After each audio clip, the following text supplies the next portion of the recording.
कपड़े धोने वाली बहू। शादी के पहले से ही विभा को कपड़े धोने का बड़ा शौक था। कभी नल के नीचे तो कभी तालाब के पास। अरे मेरी नीली वाली लुंगी नहीं दिख रही है। विभा की अम्मा, कहाँ रखी है लुंगी? अरे वो तो विभा ने परसों ही धोकर रखी थी आपकी अलमारी में, देखो वहीं होगी। वो ना मैंने आज धो दी, मुझे लगा कि गंदी हो गई होगी।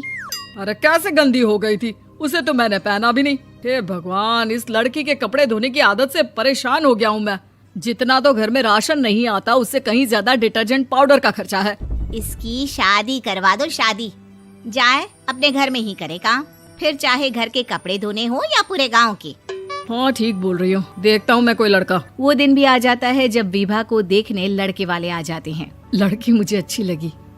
होने वाली सास कहती है, बेटी अगर कुछ पूछना है तो पूछ लो। वैसे तो हमारी लड़की बहुत ही शर्मीली है, जो बोल दो वो मान लेती है, इसे क्या पूछना होगा। अरे कैसी बात कर रही हो माँ, मुझे इन लोगों के घर रहना है, सवाल तो कई है। हाँ हाँ बेटा, पूछ लो ना, क्या पूछना है। आप लोगों के घर कपड़े कौन धोता है? सास का मुंह बन जाता है।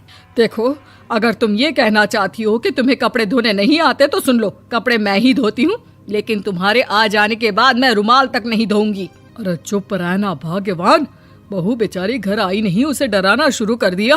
वो क्या है ना बिटिया, अभी तक तो ये कल्लू की माँ ही धोती थी, लेकिन अब तुम्हारे पापा तो दहेज में वॉशिंग मशीन देंगे ही। तभी विभा की माँ बोल पड़ती है, सवाल भी पूछा तो क्या। वैसे भाई साहब, मशीन की तो फिर भी कपड़े धोने की कैपेसिटी होती है, मतलब जो बिटिया दे रहे हैं ना विभा, इसे कपड़े धोने का बहुत शौक है। ये आप लोगों के क्या, आस पड़ोस गांव मोहल्ले सबके कपड़े धो दे और उफ तक ना करे। बाहर देखा नहीं आपने कितने कपड़े सूख रहे हैं, सब हमारी बिटिया ने ही तो धोए हैं। बस भी करो ना माँ, शर्म आ रही इतनी तारीफ सुनकर।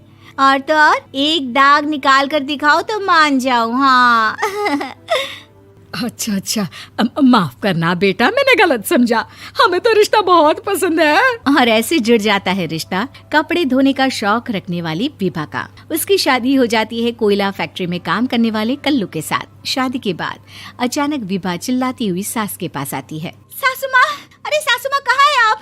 ये तो धोखा है, धोखा दिया आप लोगों ने मुझे। इसे ससुर के चक्कर के बारे में पता चल गया। अरे तो उसमें तुझे क्यों धोखा मिला है? अरे नल में पानी नहीं आता, कपड़े कैसे कब धुलेंगे?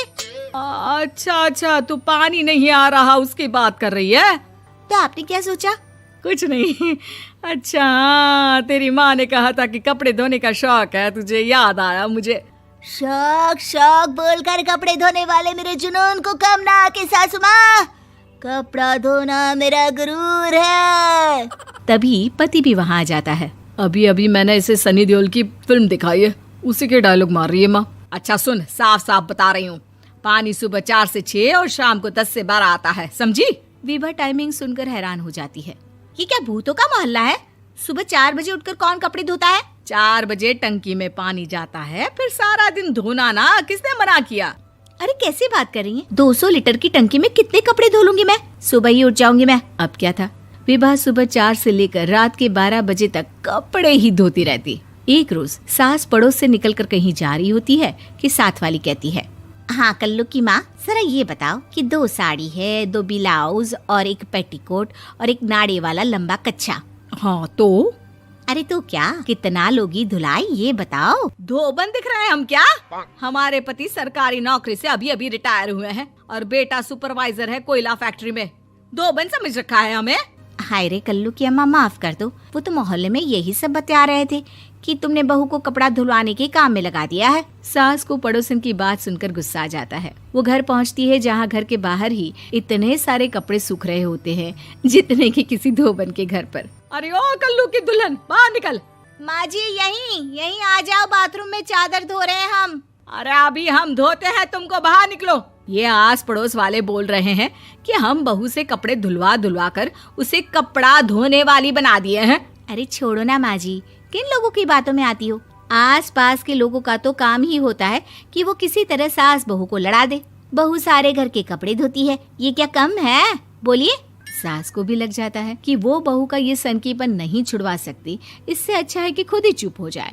एक रोज सास और बहू मंदिर जाते हैं, जहाँ सास की साड़ी वहाँ खड़ी भीख मांगने वाली से मिलती है। माँ जी क्या बात है, आपकी साड़ी उस भिखारन से कितनी मिल रही है ना? हाँ हाँ देखो तो, दोनों की साड़ी मिल रही है। क्या बात है कल्लू की अम्मा, तुम खुद को तो अफसर की बीवी बताती हो और ऐसी सिंपल सी प्लेन साड़ी पहनकर घूमती हो। सिंपल और प्लेन नहीं है ये साड़ी। तो क्या सोने के धागे से फूल बने हैं?